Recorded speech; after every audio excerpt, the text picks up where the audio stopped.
Hello my dear student, कैसे हैं। आइए, आपका स्वागत है अपने चैनल सीके स्टडी 91 पर।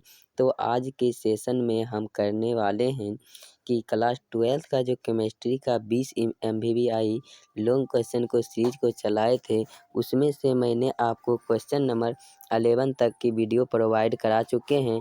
और उम्मीद करता हूँ वह क्वेश्चन का यदि आप वीडियो देखे होंगे कि आपको 100% वीडियो में ही याद हुआ होगा। तो उसी तरह से आज की सेशन को मैं करूँगा और करवाएंगे, तो आपको इसी सेशन में याद करवाएंगे। तो चलिए आज की सेशन को शुरू करते हैं। तो चलिए आज की जो क्वेश्चन नंबर है 12 नंबर है। इससे पहले आप पिछले वीडियो को नहीं देखे हैं तो वीडियो चैनल के प्लेलिस्ट बनाया गया है, तो प्लेलिस्ट से जाकर आप सभी वीडियो को ज़रूर देखिएगा।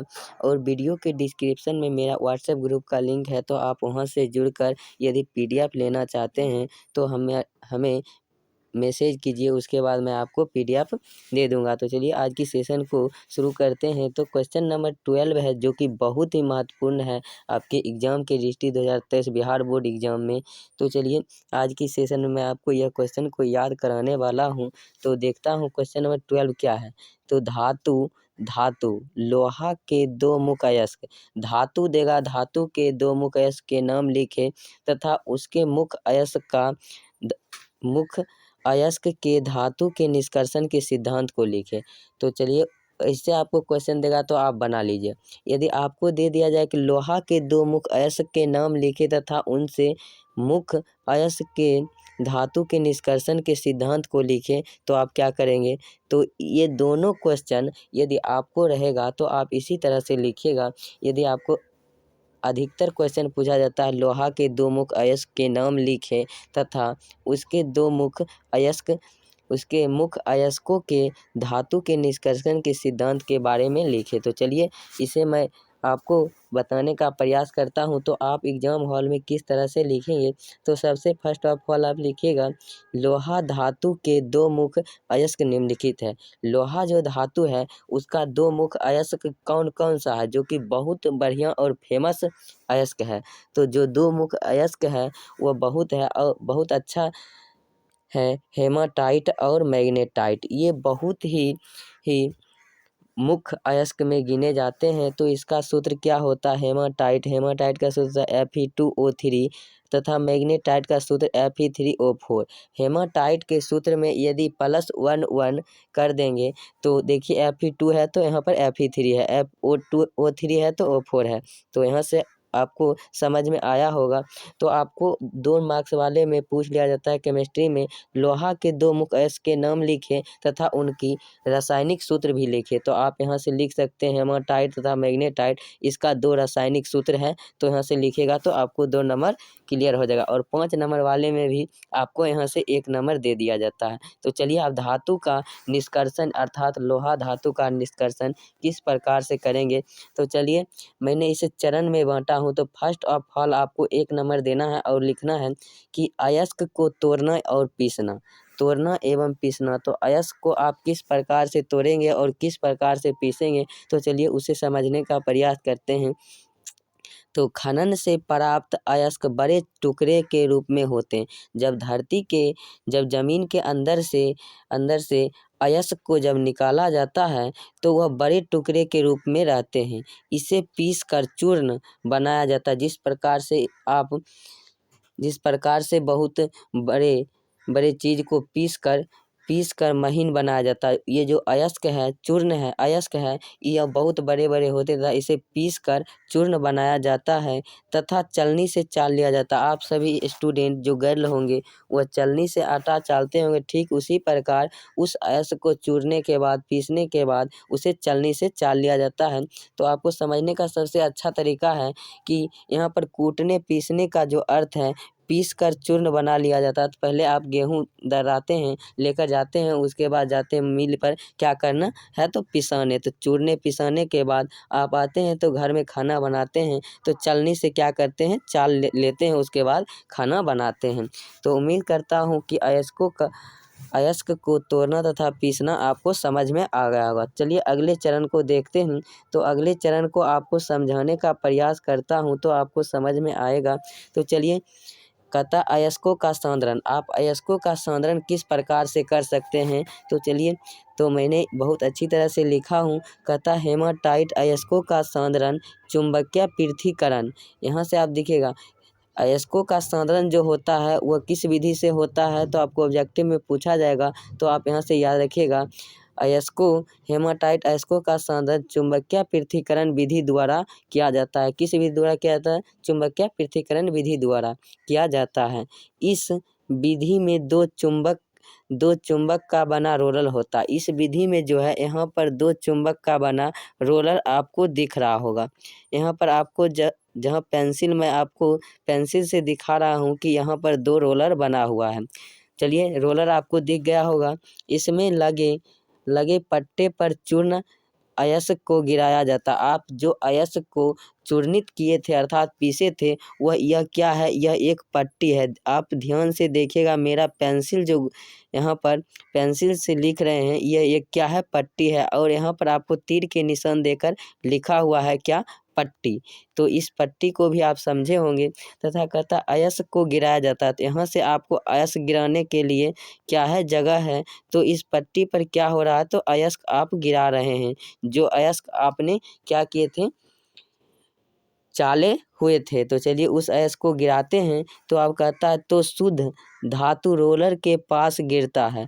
तो शुद्ध धातु यहाँ से इस प्रकार, तो शुद्ध धातु जो होता है यहाँ से जब आप शुद्ध धातु को अयस्क को गिराते हैं तो यह रोलर पट्टी पर होते हुए यहाँ आता है। और जो शुद्ध धातु होता है वह रोलर से क्या होता है? दूर गिरता है। रोलर से दूर अर्थात यहाँ पर आकर गिरता है। तो आपको दिख रहा होगा रोलर से दूर गिरता है। इसे क्या कहते हैं? तो इसे चुंबकीय पदार्थ कहते हैं। और इससे आगे आप समझिएगा, तो शुद्ध धातु रोलर के पास गिरता है। सॉरी, यहाँ से आप थोड़ा सा ध्यान दीजिएगा। शुद्ध धातु जो होता है वह रोलर के पास इधर गिरता है। किधर गिरता है? तो रोलर के पास आपको यहाँ पर दिख रहा होगा। तो चलिए मैं आपको ऊपर करके समझाने का प्रयास करता हूँ। तो शुद्ध धातु रोलर के पास गिरता है। जो शुद्ध धातु है यहाँ से आप गिराते हैं, इस तरह से आता है। और जो शुद्ध धातु होता है वह इस तरह से यहाँ रोलर के पास गिरकर जमा हो जाता है, जिसे क्या कहते हैं? चुंबकीय पदार्थ कहते हैं। और आगे कहता तथा अशुद्ध धातु रोलर से दूर गिरता है। अशुद्ध धातु जो है वह रोलर से क्या होता है? दूर गिरता है। यहाँ से आप गिराते हैं तो अयस्क यह इस विधि से आता है। तथा जो अशुद्ध धातु होता है वह रोलर से क्या होता है? दूर गिरता है। तो यहाँ पर अशुद्ध धातु गिर चुका है और इस धातु को क्या कहते हैं? तो अनुचुंबकीय पदार्थ कहते हैं। तो उम्मीद करता हूँ कि यहाँ तक आपको समझ में आया होगा। यदि यहाँ तक आपको समझ में आया है तो वीडियो को लाइक कर लीजिए। यदि न्यू स्टूडेंट हैं तो चैनल को सब्सक्राइब कर लीजिए। आपको इसी तरह के तैयारी करने के लिए आप हमारे चैनल से जुड़िए।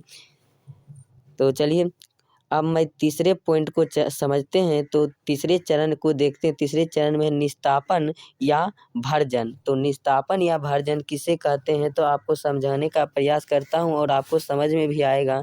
तो अब सांद्रित अयस्क को अब सांद्रित अयस्क जो यहाँ पर शुद्ध यहाँ पर अशुद्ध तथा यहाँ पर शुद्ध अयस्क जो है, उस अयस्क को वायु की उपस्थिति में गर्म किया जाता है। यहाँ पर जो अयस्क प्राप्त हुआ है उसे क्या करेंगे?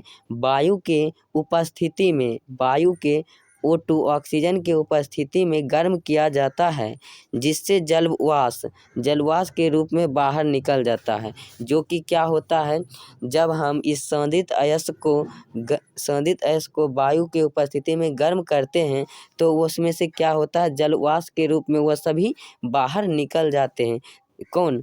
जो अशुद्ध अनुचुंबकीय पदार्थ हैं तथा शुद्ध धातु के ऑक्साइड के रूप में परिवर्तित हो जाते हैं। क्या होते हैं?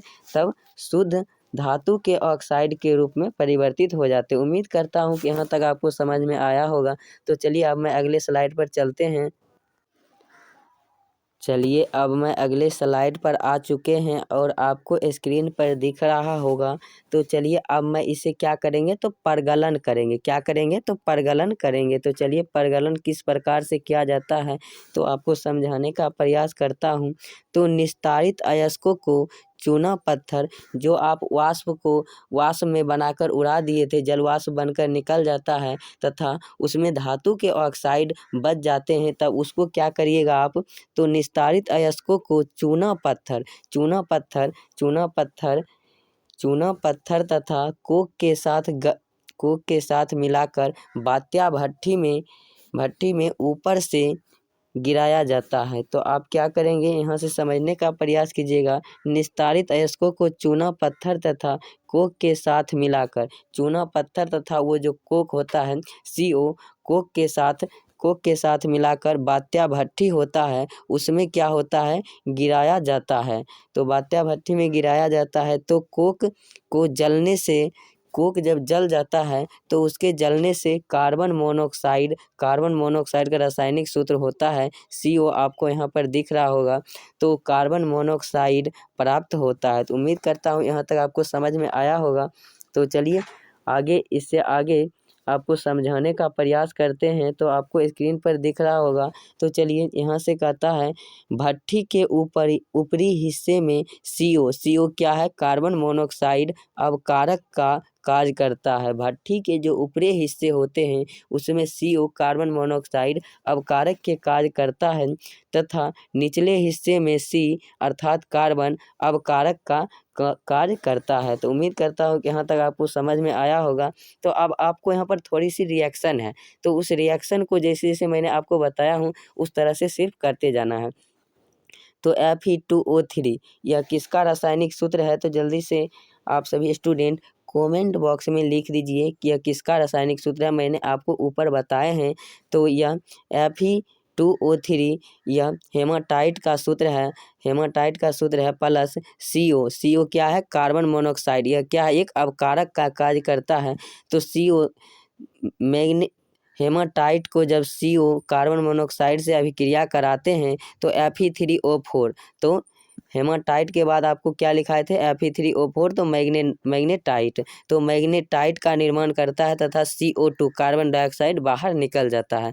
तो अब आपको किसके रिएक्शन करना है तो अब आपको Fe3O4 अर्थात मैग्नेटाइट को आपको क्या करना है तो रिएक्शन कराना है। तो Fe3O4 की रिएक्शन आप किससे कराएंगे तो CO से कराएंगे, कार्बन मोनोऑक्साइड से अभिक्रिया कराएंगे। तो यहाँ पर आपको 2 दिख रहा होगा, यहाँ पर आपको 2 दिख रहा होगा और यहाँ पर 2 दिख रहा होगा। तो ये बैलेंस किया गया रिएक्शन है। तो आप यहाँ से आप इसे भी लिख लीजिएगा तो आपको एग्जामिनर अच्छे मार्क्स देंगे। तो Fe3O4 को रिएक्शन करवाए कार्बन मोनोऑक्साइड से तो फेरस Fe लोहा जो कि धातु हमको प्राप्त करना था वह प्राप्त हो गया तथा 4 कार्बन डाइऑक्साइड के अणु बाहर निकल गए। तो उम्मीद करता हूँ यहाँ तक आपको समझ में आया होगा। तो अब जो है Fe2O3 को रिएक्शन फिर CO से कराते हैं तो FeO फेरस ऑक्साइड तथा CO2 कार्बन डाइऑक्साइड बनता है। तो उम्मीद करता हूँ तक आपको समझ में आया होगा।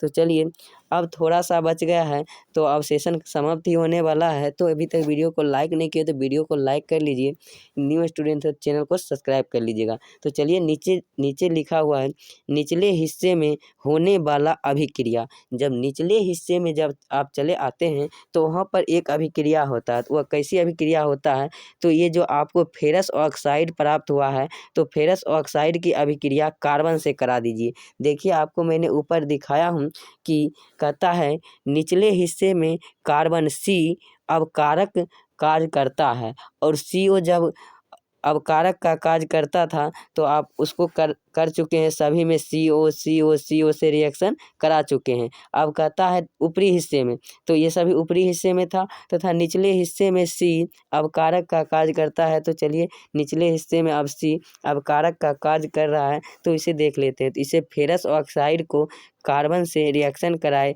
तो Fe शुद्ध हो गया, लोहा हो गया और धातु के ऑक्साइड लोहा हमें प्राप्त हो गया तथा CO कार्बन मोनोऑक्साइड गैस बाहर निकल गया। तो उम्मीद करता हूँ कि यह वीडियो आपको अच्छा लगा होगा। तो चलिए उम्मीद करता हूँ कि यह वीडियो आपको अच्छा लगा होगा। थैंक यू, धन्यवाद, जय हिंद, जय भारत। हँसते रहिए, मुस्कुराते रहिए, मन से पढ़िए, आपको सफलता मिलेगा।